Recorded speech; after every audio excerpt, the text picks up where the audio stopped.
Hola a todos, yo soy Héctor Antonio Brea, desde Santo Domingo, República Dominicana. Dios les bendiga mucho. Ministerio Cristiano Bíblico Dominicano, Planeta Tierra, 27 de septiembre del año 2018. Y vamos a hablar de pederastia en las iglesias. ¿Qué es la pederastia? Vamos a hablar de lo que significa pederastia. Pederastia es práctica sexual con niños. Definitivamente es algo aberrante. Siempre hemos hablado que los niños tienen que tener una vida sana. El ser humano debe vivir su vida por etapas. Y la etapa más bella, más dulce y a la que todos quisiéramos volver es a la etapa de la niñez. Es la etapa donde el ser humano es más inocente, donde el ser humano es más puro, donde el ser humano es más sincero y donde el ser humano hasta cierto punto es más feliz. Y esa inocencia de un niño verse alterada porque un adulto no supo controlar sus impulsos sexuales y le atacó, de verdad que es algo trágico, algo muy triste. Pero vamos a hablar algo importante. La pederastia en las iglesias. La pederastia en las iglesias, entre comillas, porque de verdad hay que saber definir lo que es la palabra iglesia primero. Primero, la palabra iglesia no se refiere a un lugar cerrado donde se junta gente. Iglesia es el grupo de personas por las que viene Cristo. Un grupo de personas selladas y seleccionadas por el Señor Jesucristo para formar parte de su reino.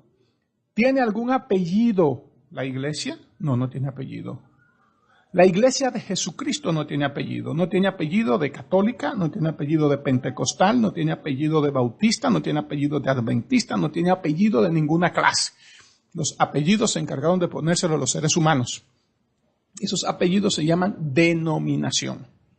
Y hay más de 500 denominaciones. Se habla de más de 1000 denominaciones de personas que entienden que ellos son la iglesia. Y al final de cuentas, estas denominaciones son el resultado de una interpretación muy personal de la palabra de Dios. Pero hay un detalle importante. ¿Por qué nos encontramos con pederastia en la denominación católica?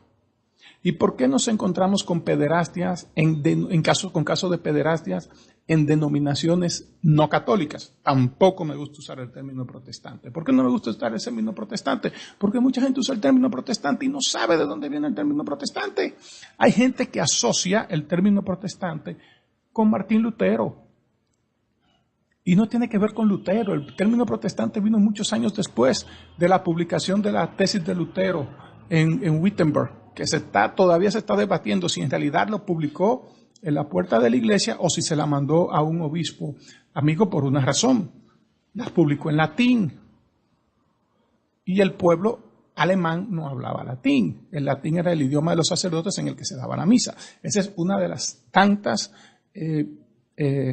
explicaciones, teorías que surgen al respecto de las publicaciones de esta tesis de Lutero. Pero lo que sí es, independientemente de cómo le llamen, si hermanos separados, si protestantes, si sectas, si lo que sea, no importa. Al final de cuentas, ante los ojos de Jesucristo, toda denominación humana es una secta. La religión pura y sin mancha, la vida que Él verdaderamente quiere, está escrita en la Biblia. Como dice también el libro de Santiago, capítulo 1, verso 27, la religión pura y sin mancha es ayudar a los pobres y a las viudas de sus tribulaciones y alejarse de toda contaminación del pecado, o sea, del mundo. Dice la religión delante de Dios. ¿Qué significa cuando dice la religión delante de Dios? Que la religión no tiene nada que ver con Dios. Son dos cosas muy diferentes. Religión es un concepto humano. Desde que se habla de religión se habla de un factor humano. Entonces, ¿por qué yo digo que es cuestión de desobediencia? Vamos al caso de la denominación católica. ¿Por qué en la denominación católica nos encontramos con estos casos de pederastia? Por una simple razón. Desobediencia a la palabra de Dios, a la palabra que Dios establece. ¿Y por qué digo desobediencia? Por una simple razón. Particularmente de quienes se acusan de pederastia. sacerdotes, obispos, cardenales y sabrá Dios cuántos casos más. Párrocos, bueno, diáconos. Pero no solo de pederastia, también hay abuso sexual contra adultos en la denominación católica. Y también hay abuso sexual del tipo heterosexual y del tipo homosexual también. Ahora, pero viene la pregunta, ¿por qué? Bueno, por desobediencia a lo que establece la Biblia. Mire, si usted es miembro de un club, miembro de un partido político, usted trabaja en una empresa, usted debe someterse a las reglas de ese partido, de ese club o de esa empresa, si no, usted simplemente es expulsado. Usted no cabe ahí. Usted no cabe. Si yo soy empleado de una compañía y en la compañía hago lo que me da mi gana por encima de las políticas, las normas, los reglamentos institucionales, simplemente a mí me sacan. Lo mismo pasa en un club. Yo no puedo ir a un country club y bañarme en la piscina con un jabón.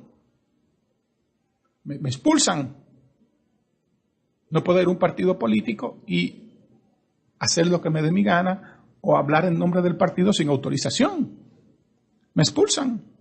Entonces los seres humanos son excelentes para obedecer las leyes humanas, pero excelentes, pero mucho más excelentes para desobedecer las leyes de Dios.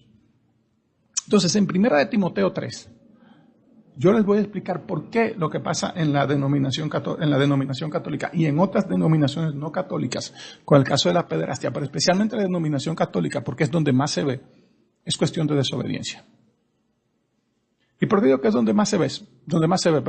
Porque la gente ha perdido la capacidad de asombro cuando le hablan de pederastia en la Iglesia Católica. Ha perdido la capacidad de asombro porque eso es prácticamente el pan nuestro de cada día.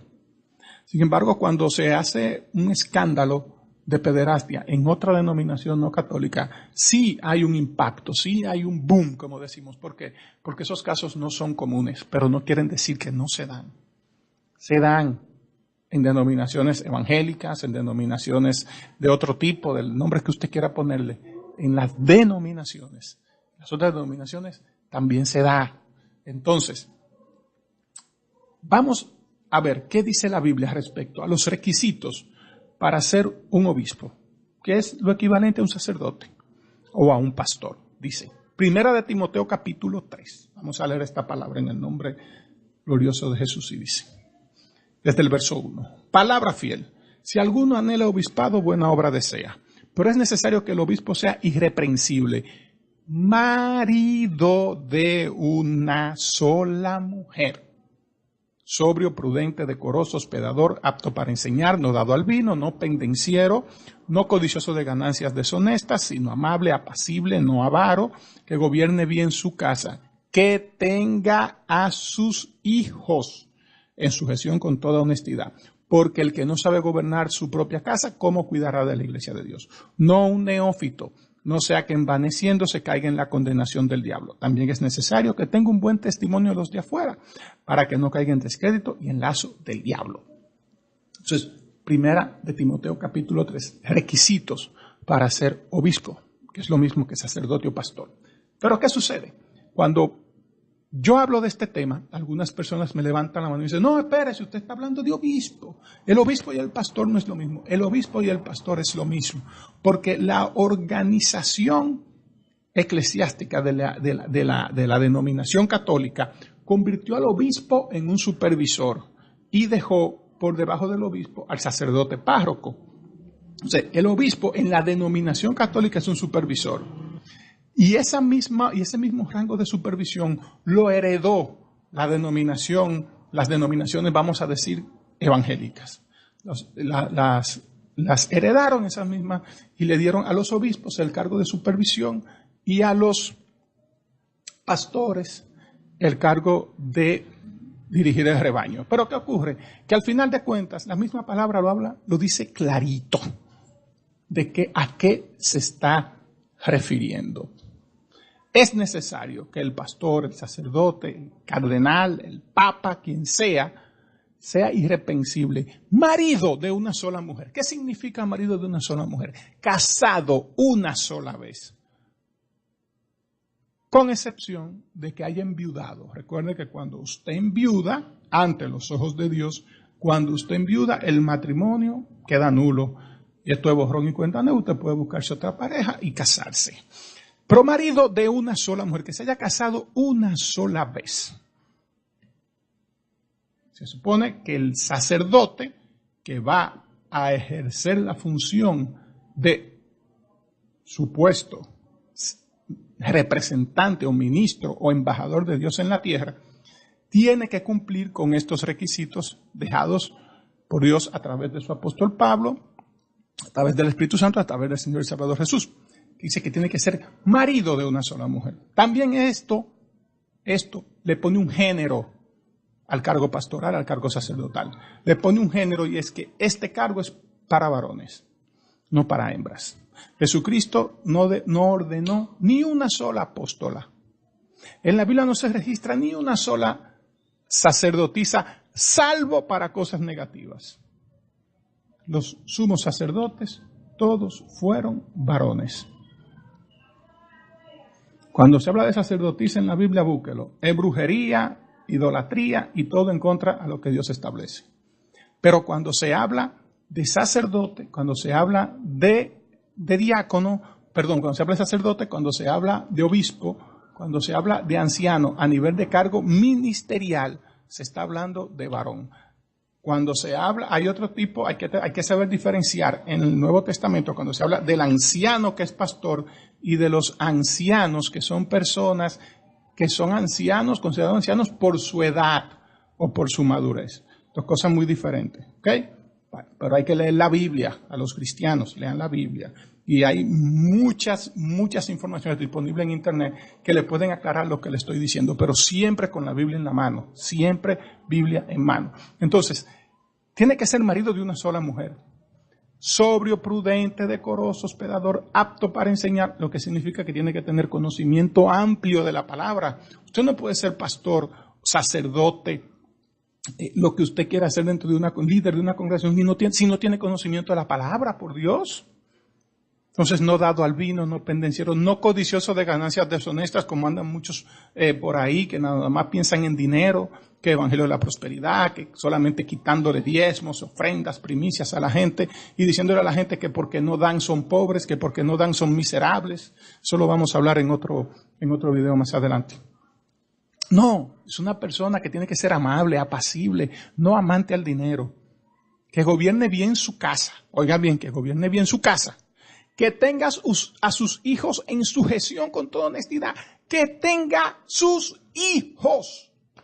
Caramba, casado y con hijos. No di que recién casado. No di que yo me casé hoy y yo me soñé que yo era pastor y mi mujer era pastora y vamos a buscar un local y vamos a buscar y vamos a montar una iglesia.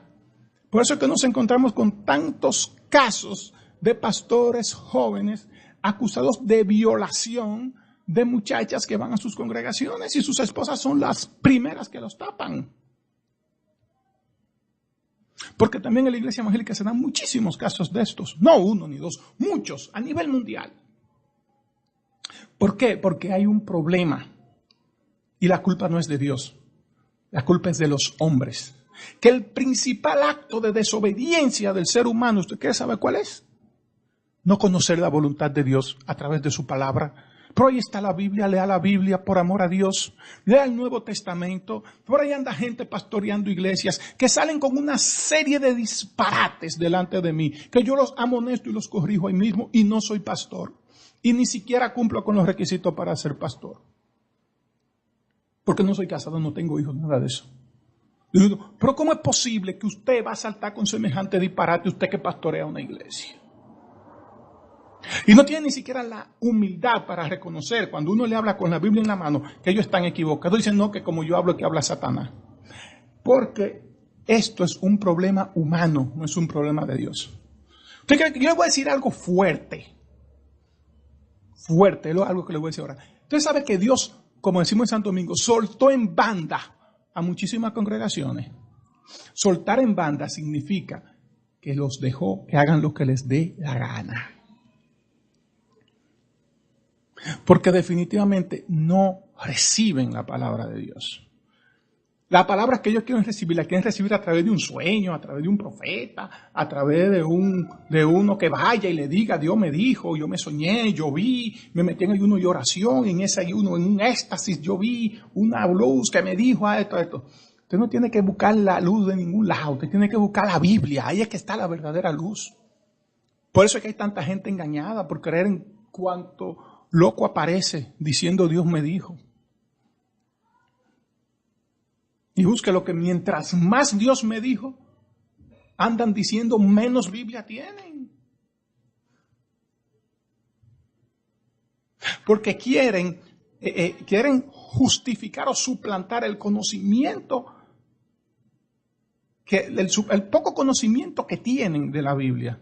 No lo quieren admitir metiéndose en el estudio de la Biblia, sino que quieren inventarse, Dios me dijo, para así dar señales de poder, dar señales de autoridad, pero ¿a quién van y se lo dicen? No van a donde apologistas, no van a donde maestros de teología, a donde un grupo de gentes que ellos saben que tampoco leen la Biblia. Y los engañan. Eso ocurre en la iglesia evangélica, en las iglesias llamadas protestantes. No en todas, pero en una gran cantidad. Pero en la iglesia católica es peor. En la iglesia católica es peor, porque yo no sé por qué le llamo iglesia. No son iglesias, son denominaciones. En las denominaciones católicas es peor. ¿Por qué? Porque la denominación católica dentro de las denominaciones cristianas es la más organizada y la que más miembros tiene. Yo les voy a hacer una propuesta. Yo quiero que usted se pare en la puerta de un templo católico a la hora de misa, con un contador en la mano, y cuénteme cuánta gente entran con una Biblia en la mano. Cuéntenme cuánta gente entra con una Biblia en la mano. Si a muchas iglesias denominadas evangélicas llevan la Biblia y no la leen, imagínese a una que no llevan la Biblia. ¿Cómo pueden conocer a Dios? ¿Cómo pueden conocer lo que Dios manda? Entonces, si comenzamos por ahí, una desobediencia al orden establecido por Dios para ejercer el rango sacerdotal, el cargo sacerdotal, ya usted puede imaginarse que lo que viene atrás.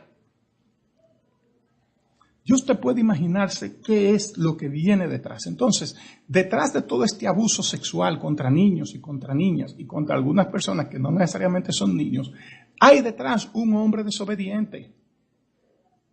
Porque el hombre obediente a lo que Dios establece, que asume un ministerio de dirección sacerdotal, tiene que cumplir con los requisitos que establece la Biblia. Si no los cumple, un delincuente.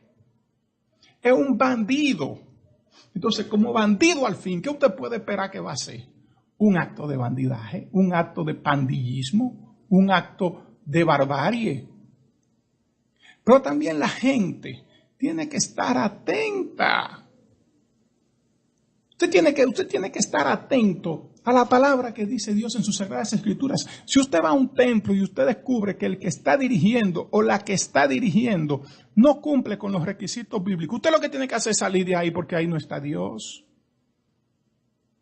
Ese cuentazo en el que cae mucha gente que dice, no, yo estoy aquí porque Dios quiere que yo esté aquí. Yo estoy aquí con un fin. Si Dios lo puso ahí es porque la palabra de Dios no retorna vacía. Reciba la palabra, pero recoge y váyase. ¿Por qué? Porque hay un orden. Ahora, si usted me dice a mí que usted es un apologista, que tiene todo el conocimiento de la palabra y Dios lo metió ahí para poner en orden esa congregación, es otra cosa. Pero usted que está recién llegado, que está tratando de buscar de Dios, que está dando sus primeros pasos, usted tiene que cuidar su salud espiritual. Por eso es que a muchas mujeres le violan los hijos, a muchos hombres le violan las hijas. ¿Por qué? Porque al primero, desde que ven la carita del cura, se ablandan. Démele el catecismo y le sueltan los muchachitos. Y el abusador le da el catecismo y algo más. Y lo mismo pasa también en las iglesias cristianas. Muchísimos disfrazados de pastores, de ministros de Dios, violando y abusando de niñas, violando y abusando de niños. Porque si un cristiano es soltero y se enamora de una mujer soltera, bueno, son dos solteros y son dos adultos. Si en la relación de noviazgo se fueron para un hotel y fornicaron, que esas son cosas de adultos que tienen que resolver entre ellos dos. Se casan o se dejan, pero son dos adultos y dos adultos solteros. Pero inmediatamente, aunque sean adultos, y si son casados, por ejemplo, un adulto casado con una mujer soltera o una adulta casada con un adulto soltero o ambos casados cometen un acto de adulterio, que es otra cosa. Por eso no te llevan a la cárcel, pero estás pecando ante Dios. Si quieres ser un cristiano de verdad, bueno, pues tienes que evitar fallar delante de Dios. Miren inclusive lo que en 1 Timoteo 5, el apóstol Pablo, el Espíritu Santo hablándonos a través de Pablo, le dice a los hermanos, específicamente al hermano Timoteo, de cómo debe ser la vida de uno dentro de la congregación. Dice, no reprendas al anciano, sino exhórtale como a padre, a los más jóvenes como a hermanos, a las ancianas como a madres, a las jovencitas como a hermanas, con toda pureza. Oye lo que le está diciendo. A las jovencitas como hermanas, con toda pureza. ¿Estamos claros? Estamos claros. Así que esto del asunto de la pederastia en las supuestas iglesias no es culpa de Dios. Dios dejó su palabra, Dios dejó sus ordenanzas. Nosotros somos lo que hacemos, lo que al final de cuentas nos da la gana y le buscamos un culpable. Decimos, no fue Dios que lo permitió y Él sabrá por qué lo permitió. Otra es que decimos es el diablo, pero no queremos asumir muchas veces nuestra responsabilidad. Yo recuerdo, siempre hago esta anécdota cuando me toca ir a algunas congregaciones, a algunas iglesias, y es que digo, y pongo el ejemplo de mi padre. Si mi padre acostumbraba a dejarme las cosas por escrito. Mi padre le encantaba escribir, hasta un libro escribió ahí, bien chulo. Le gustaba dejarme las cosas por escrito. Y mi padre fue militar. Y mi padre sí me decía, píntame la pared de blanco. Yo no podía pintársela de otro color que no fuera blanco. Yo podía buscar y pintársela de color princesa, color magenta, el color que más me gustara de la carta de colores. Pero él, que era el dueño de la casa, la quería blanca. Sus razones tendrá. Capricho, lo que fuera. Él la quería blanca. Tenía que pintársela de blanco. Entonces yo hablaba con él, lo convencía y cosas, y me interesaba un cambio de color. Y si él entraba, está bien, vamos arriba. Pues así es el caso de Dios. Con Dios es así, con la diferencia de que Dios, cuando da una orden, ahí no viene nadie a convencerlo. Cuando Él da una orden a través de su palabra, que Él dice, tiene que ser varón, casado y con hijos sometidos. Usted no puede venir y que darle, no, que yo hablé con Dios y Él me dijo que está bien, que te voy a dar un chance, que te voy a nombrar a ti, porque no hay nadie que... Hombre, no, eso es disparate. Como aparecen ahí muchísima gente, de que Dios me nombró pastor porque aquí en esta congregación no había nadie que se hiciera cargo del rebaño, que sí o qué. No, hombre, no. Si Dios necesita que se haga cargo del rebaño, Él busca a quien se haga cargo. ¿Por qué creen como que Dios es un muchacho, que Dios es un político, que Dios es un humano? Dios es un humano. Dios es Dios y se merece respeto y su palabra más. Entonces el caso de la pederastia en las iglesias es el resultado de la desobediencia. No tiene otro nombre ni otro apellido. Desobediencia de los hombres y ceguera de la gente. En estos tiempos, el que no dedica tiempo a la lectura de la Biblia y a conocer a Dios a través de las Escrituras, definitivamente, el día que menos se lo imagina, se quedan oliendo donde guisan. Yo soy Héctor Antonio Brea Gil, Santo Domingo, República Dominicana, Ministerios Cristianos Bíblicos Dominicano, Planeta Tierra. Dios te bendiga rica y abundantemente.